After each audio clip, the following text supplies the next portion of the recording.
So we found out that we were pregnant in October, last year, October, which is 2020. Yeah, this is 21. And I think right from the beginning, we knew that we didn't want a very medicated birth. And, I'm a journalist, and about 10 years ago, or maybe a long time ago, even more than that, I had done a documentary on birthing, which specifically focused on the different forms of birthing available in India. And that time, water birth was kind of just becoming new. But during that process of filmmaking, I kind of found out, the difference between a medicated birth and an unmedicated birth. Because like many people in my head until then, it was like a cesarean is just so normal. Like you just get pregnant and you just book a date with your doctor and just go into the hospital and go through a cesarean. Like it was a very normal thing in my mind. It didn't strike me as being like a big surgery or anything. That is how I think we've normalized that, or at least had normalized it a decade ago. So when I got pregnant, I knew that I didn't want to go through that process, and I wanted to do everything that I could to have an unmedicated vaginal birth. And Ali and I discussed it, and this is what we wanted. But the challenge was that, just to find which is the right space to go to. We were also aware of the fact that we wanted doula support, but we didn't know what would the doula bring. So I was kind of looking at Instagram, and I was looking at, just Googling and figuring out what doulas are available when I found out about the Delhi Birth Network, and also found out about Neha, who then introduced us to Sonia as well. So I think, from our perspective, I think the purpose of this meeting is to maybe share our story, but also maybe to take a step back. I think when Priyali and I were figuring out what we wanted to do, the number one thing was we wanted Priyali to be healthy and we wanted our baby to be healthy. Those are the two priorities. And then sort of everything flowed from that. And we bought books and we read books. And my sister had actually had a doula for her second baby, but not her first. And she had really said that it really improved the experience. And obviously Priyali had her reporting experience on the roles of doulas. And so this was something that we thought we would explore.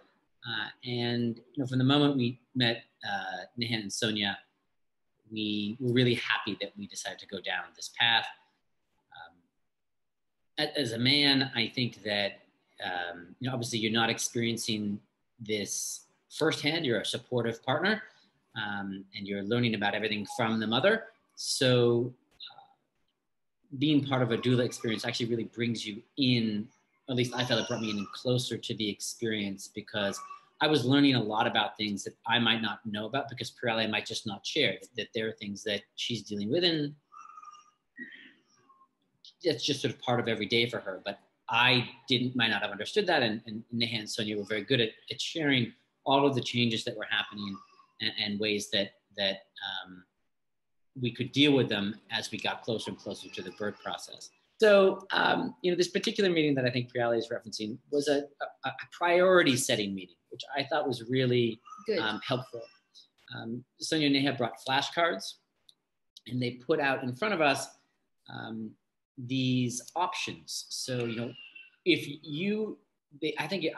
Sonia and Neha, please correct me. I don't remember how many options there were, but let's say there were 5, right? If you were to list the 5 large-scale priorities that you had for this birth, what would they be? Right? And then Priyali and I, they put out the flashcards, and we organized them, I think, each individually, and then we compared them, the two of us. And then Sonia and Neha helped walk us through, helped us explain what we meant by these priorities so that we were also communicating with each other explicitly about it. Yeah. And then they walked through, I think there was another series of flashcards about how you could implement these priorities. And that's sort of why I talked at the beginning here about priorities, right? That the health of the mom and the health of the baby were our top priorities. And then there were other things that flowed from that. And this flashcard process that we did helped us get on the same page and talk through differences and get organized so that we could ultimately figure out how to manage the 3 months leading up to the birth, and then ultimately what our birth plan on the day. You can put in place a plan, right? And you can figure out how to implement or operationalize the types of priorities you have. But things may change. And, you know, got to be open. our birth story wasn't exactly the way that we had envisioned it, but it was consistent with our priorities, right? That the mother was healthy and that the child was healthy. That's what we ultimately wanted. And we adapted to that throughout the process. We're very fortunate that I would say almost 80, 90% of what we wanted happened. But we were, again, as Neha said, we were prepared for things to change. And some things didn't necessarily go exactly as we envisioned. And that was okay. Because what we wanted was a healthy mom and a healthy baby. And that's what happened because we were well prepared by both our doctors, but also by the doulas. So anyway, so I was 37 weeks pregnant, and you know, my fear was rather that I don't want to be induced. So my doctor had said that if you're 40 weeks and 4 days pregnant, then we will induce you. And I was like, I don't want to be in a position where I have to be induced. Well, our baby helped us not get to that position. He was like, at 37 weeks, he was like, I'm coming out. So we just finished 37 weeks and we were on 37.1.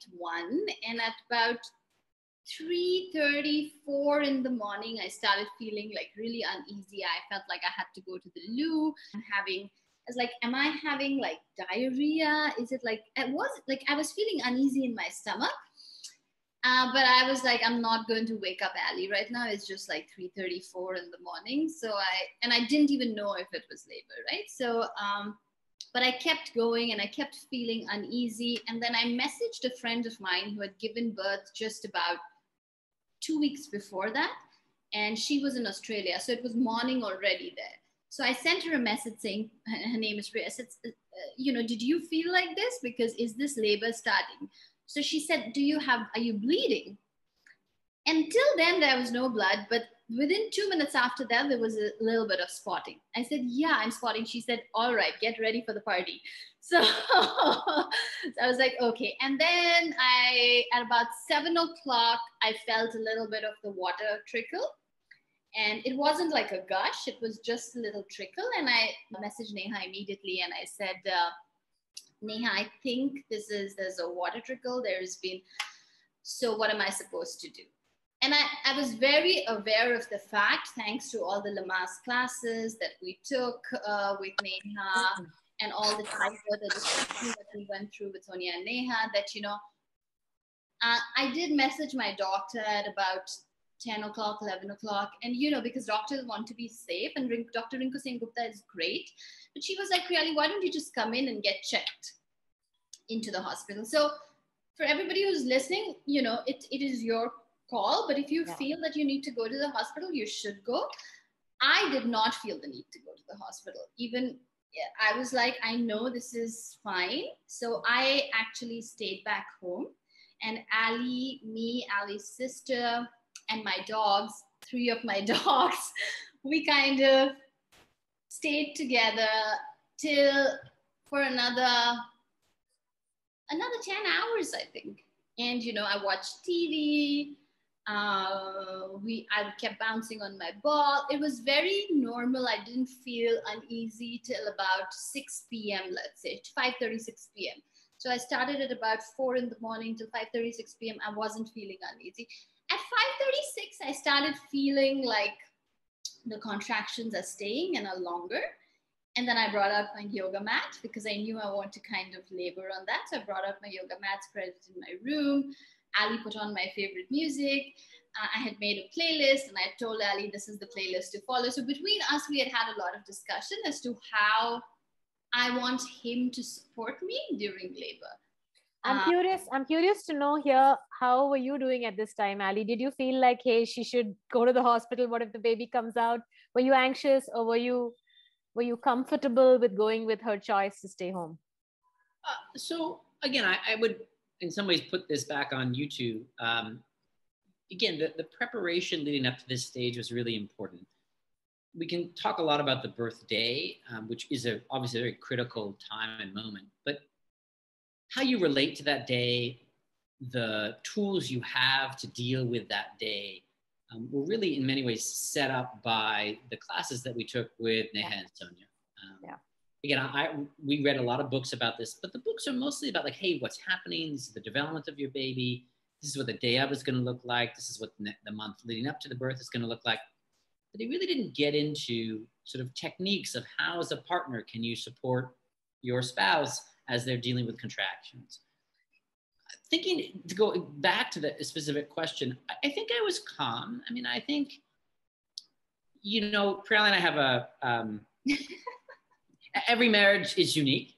And when I think it comes to, something like this, I could state what I thought our priorities should be. But in many ways, obviously the impact is really being felt most by Priyali. And so my effort was to be supportive of her and trying to help her do the things that she wanted to do. And, I didn't think that she wasn't exhibiting any signs that suggested there was any distress. Like there was, pain and contractions, but she was managing them and she felt that she could handle them and therefore wanted to stay home. And so I think I was fine. Yeah. Anyway, so we were at that point, and at about 7:38, because after 8 we were like, it's going to get dark, and at 8 I could feel like my contractions were coming very close, and so we decided to go to the hospital, which was also quite the trip, because I was in the back seat of the car like this. And I was like, oh my God, every contraction was like, this is like, my sister-in-law and Ali were there. And, Ali, I think, filmed a bit of it. Can I maybe just say something here at this point? So just one thing to note, we had bags packed. I think as soon as we hit 37 weeks, we had our bags packed, which was good. So that we knew that if we had to go to the hospital, we were ready to go. We had a birth plan that we had given to our OBGYN. Yeah. I think so, there was, that takes a lot of pressure off of the day of, because at that point, all you really are doing is managing pain and then deciding when to go to the hospital. Those are the two major decisions that you have to deal with, and you take everything else off the table. Yeah. Anyway, so we got to the hospital and I was like, I know the doctor, and I wasn't very much in favor of a finger examination, but I also know, because of the classes that I took with the doula, that a finger examination would be important as I got into the hospital, just to let us know how much I had dilated. So the minute we got in, the doctor was like, is it okay if I examine you? And I was like, whatever, yeah, go ahead, do. I was like, I know you're going to tell me I have dilated only like 3 centimeters. And she's like, no, relax. I was like, I know the pain is a lot, but I know I'm going to be disappointed. You're going to say 3 centimeters. And she checked me and she said, 7 centimeters. You even need us. You're already doing this on your own. And I was like, yes. Anyway, so then we went into our birth room that we had identified, and I had my yoga mat with me, which I carried as part of all the baggage that we took. We had a speaker. I did not want any kind of lighting other than a small lamp in the room, which also Ali had carried. So he put on the speaker, he put on the music, he put on the light. My sister-in-law spread the yoga mat for me. And then we just told the nurse and the doctor to, that we will do this on our own. And the nurse kept coming every how many minutes to just make sure that the heart rate of the baby was fine. How often was she coming? Every half an hour? She came frequently, but not obtrusively. And so she would just come and measure the heart rate of the baby, and then she would leave us for the early part of the labor. We did have to go through, because this was in the middle of the second wave. I'm not sure how things are going now. I did have to go through a COVID test, which wasn't fun. While you're going through a labor, somebody swabbing you in your nose and your mouth. But I think that's safe for everybody to go through. So we went through that. So I think we also made use of the shower, the hot water, because, I don't know if you all are taking classes with Neha and Sonia, but if you are, or if you've been through childbirth classes virtually or something, they talk about a tipping point. And, it's at that tipping point when you feel like you just can't bear the pain. But if you actually can bear the pain through that, then you're good. And at that tipping point, I told Ali that, Ali, I think I need the shower. So we went and we stood together under the hot shower, and it was great. I feel like that kind of helped me go through the point. At no point did I knew as part of my birth plan that I didn't want the epidural or didn't want any medication. But for people who want that, I think they should go ahead with it. I personally didn't want it. And at no point did I feel the need to ask for it. I think I had kind of told myself and Ali this so much that at no point in my mind did that thought even come. And nobody even mentioned it to me in the room. I think that was written in my birth plan, that please do not mention pain medication to me. Because I knew if somebody like shows me the candy, then I'll be like, okay, I want the candy. So I mean, look, yeah. I just want to maybe step back here.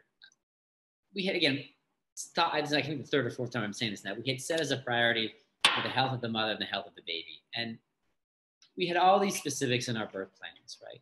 But I will tell you that, had a doctor said at a certain point that you need to change this for the health of the baby, we Sure. would have done it. Sure. Right? I want to be very clear about that. I don't want to put pressure on anyone here Absolutely. in the room, like just from our story and how it ended up going. Because there are other things that happened later on in the evening that were not in our plan. Correct. But we did have to adapt for health reasons. And so I don't think that we're not here to sort of use our story as an example of what should be done at all. I think what I feel like I would like to communicate is more that the tools that Neha and Sonia helped equip us with. Correct. Ahead of time, the ability to go to a shower, right? So they had told us, or we had seen from movies they showed us or research we had done on our own, that hot water therapy could help a mother. And so when we were looking for an OBGYN, we asked the institution where we decided to give birth, do you have access to a hot shower? And you're not going to even know to ask that question if you don't know ahead of time. Someone hasn't told you ahead of time, hey, Correct. these are a therapy that might help you on the day of. Correct. And so this is one reason why having a doula, just only one small example of how having a doula is really helpful. Yeah. Or the fact that you need space to move around. Like moving is actually going to help you through your contractions in labor. So when we were talking to a doctor, we were like, can we use the room to move around? Or do you think I will be, limited to the bed? And she was like, no, you can move around unless there is an emergency, of course. And they brought us, I think at week 34, we went to the birth room to check it out, to look around. And we looked at what the post-birth facility, the recovery rooms would look like, so that we had a sense of what's this going to look like on the day of, and then a couple of days after. And that it gives you reassurance, gives you a sense of being able to envision what this will look like. And again, things may change, but it does give you the ability to, prepare. I labored with my eyes closed, and obviously, you're not consciously thinking so much. You kind of go into like a subconscious state. Your mind is like not, but somehow in my head, I was like, there have been so many women who've done this, and I can do it as well. That was going through my mind. And I was like, maybe even at this point, there's so many women in the world who are laboring with me. And, so I'm not alone in doing this. I can do this. And if so many women have done this, my mom, my grandmom, women who you love, if they've done this, you can definitely do this. So I think to have that was very helpful to me. If I may add something here, Priyali, I think that laboring with your eyes closed is amazing, because you're basically going inward and you're allowing your body to lead, and you're able to do that when you feel safe. So you close your eyes when you feel the space around you is safe, the people around you are on your side, your partner, and they're there to advocate for your preferences. No one's going to do stuff to you which you don't want. And when you feel safe, you're able to close your eyes and focus on what your body needs to do.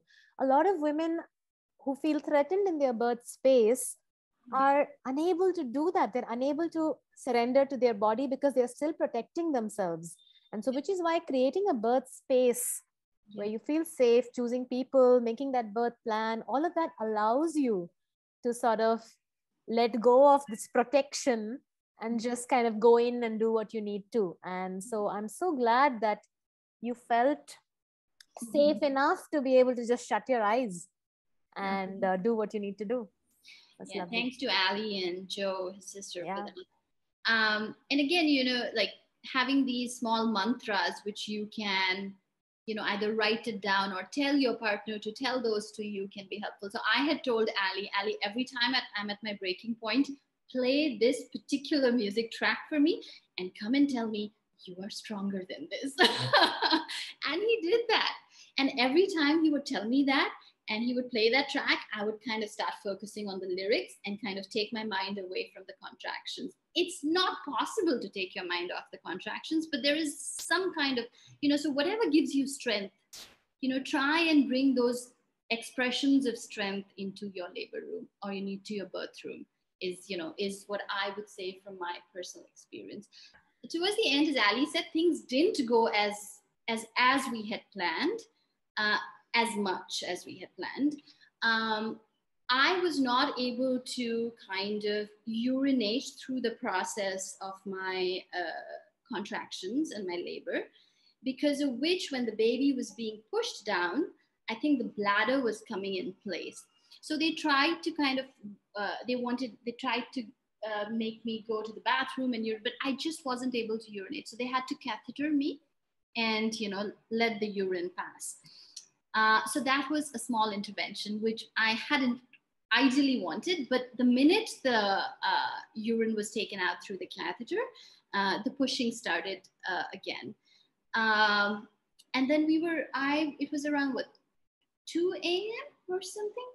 Or I don't know, because I had lost track of time. What was the time when they decided to like say that we'll give a little bit of Pitocin? Yeah, so I think what happened was that, you know, Priyali was fully dilated and she was pushing, but the baby wasn't coming. And so they felt inside and they felt that the bladder was blocking. And so they did the catheterization. And then they gave her again another. So the doctors, again, were trying to give us every opportunity to do this the way that we wanted. So after the catheterization, they gave Priyali more time to push the baby. And so at this point, I think this was sort of really this moment where, you know, Priyali is doing everything she can. She's eyes shut. She's been at this really hard full labor for, I think, 6 hours now. Yeah, I'll never forget I had to do lunges to push the baby, like literal lunges. Yeah, so 6 hours at this, like it's 2 a.m. I'm exhausted and I'm not really doing much. I mean, I'm holding her, I'm moving with her, but I'm not doing what she's doing. I'm ordering coffee to stay up. You know, my sister and I really began to think, you know, we're worried about her because she's been at this for a long time. This is exhausting. You know, do we need to do more from an intervention point of view to help move this forward? And we're looking at the doctors and we're looking at Priyali, you know, for guidance, trying to figure this out. And the doctor says, look, at this point, you know, if she doesn't do this in a half an hour, I would like to give her a little Pitocin to move this forward. And I think at that point, me and my sister who had been talking about this were like, yes. And I wasn't the decision maker at this point, but I'm sure they made the right decision. I would say pretty soon after the Pitocin, the contractions started in earnest. And then we went back to I went back to pushing the baby. So my preference for birthing position was to birth on my my arms and my legs on my yoga mat. But that went out of the window. You know, at that point I was like, get the baby out. So I was not on my back, but I was on my side in the bed. And I had somebody, I don't remember who, if it was Ali or the nurse, holding my one leg up, pushing the baby sideways. And what the doctor was very good at doing, which also my doulas had kind of emphasized on, I need to push only when the contraction comes. I was pushing during the contraction, and our baby was born at 4:37 in the morning. He, you know, after the head came out, I was like, ha, and he just wriggled out after that. There was no vaginal tear, which is a great thing. I think it was the breathing and the contraction, pushing during the contraction, plus also the physical activity, which I had been doing leading up to the birth, which helped. But one thing I really want to say as a takeaway, as a woman, just trust your body. You know, you are the person who's birthing. You know what your body needs to do, and you're connected to your baby through your breathing and the contraction. So you know exactly what you want to do. And we have a habit in our society of infantilizing our women, of telling them things to do. Do this, this is right for you. Do this, this is right for you, which is why I'm emphasizing on how important your birth partner is at that time. So your birth partner will know exactly what you want. So you have to have that trust, as Neha said. So follow your body's cues and believe in your own body and feel connected. I think that's everything else will fall into place, whether it's a C-section, whether it's a vaginal birth, whether it's a vaginal birth with interventions. All of that is okay. It doesn't matter as long as you're doing what your body is asking you to do. So